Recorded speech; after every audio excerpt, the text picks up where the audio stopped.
I grew up in Salt Lake City, Utah. I took a degree from the University of Utah, managed some stores for Safeway, and then ended up going to work for General Foods Corporation. I progressed through various jobs, ended up in White Plains, New York as a division sales manager in the beverage division, about $1 billion business. Verdis is a pretty impressive guy. If you really get to understand his background, he is the top of the top in terms of CEO material for America. He has rubbed shoulders and has been mentors of some of the best CEOs in America. I was asked to sit on a board of a small company that had been working on a technology for about 15 years. Numerous patents, a lot of research, and they were actually producing a product using salt and water. And when they told me that, they wanted me to go on their board. I said, well, you're going to have to convince me that this is real. How can you produce something from salt and water? And they said, we have a lot of research, extensive research, $10 or $15 million worth of research. The company that owned it was publicly traded, and they merged that company with an energy company, and after a period of time, 6 or 7 months, they started selling off assets. He let me know that he was on the board of directors and there was this opportunity that was coming up on a product that he thought was wonderful. But I told him, I said, you know, they have something here that they don't know what it is. And it's a lot more than they think, but they haven't figured it out.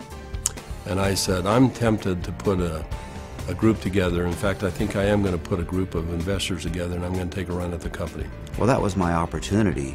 I pulled out my wallet and pulled out a check out of the wallet, and Verdis, whatever you need, we're going to do this. And he wrote this check out for a very big amount of money, and he said, there's more behind that, let's go put an offer in. And I said, are you serious? Now, I didn't know anything about the product or the company, but I knew Verdis, and I was betting on Verdis. I knew that Verdis had done his research. I knew that Verdis was not going to lose. When we finally determined how ASEA worked and what it did, we were confronted with a decision that we had to make.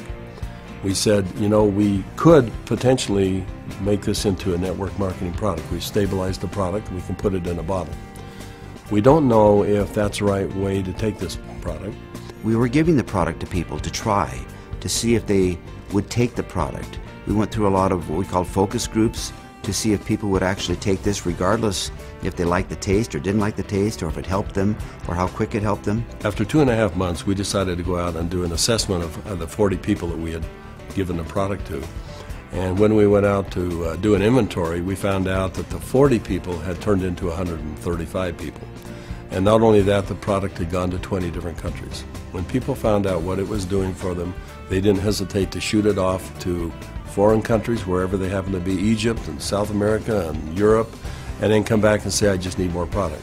And as we gave the product to different people, we found that it really increased their quality of life, people that were seriously challenged. And it just gave us a sense of purpose. You know, we wanted to start a business.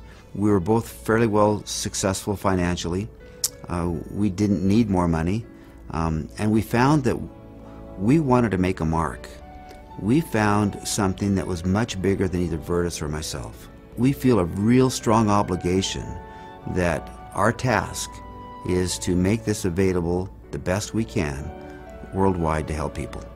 My wife questions why I'm doing this. She said, you've retired more than once and it's time for you to join me and let's enjoy the golden years, if you will.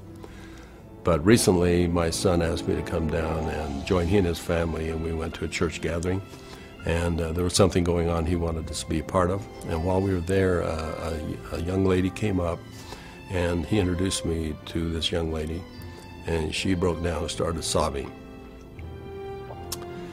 And she had a health challenge in her family that was really severe, and she was introduced to ASEA, and because of what ASEA did, she was just grateful. So I find it hard to talk about, but that's a reason.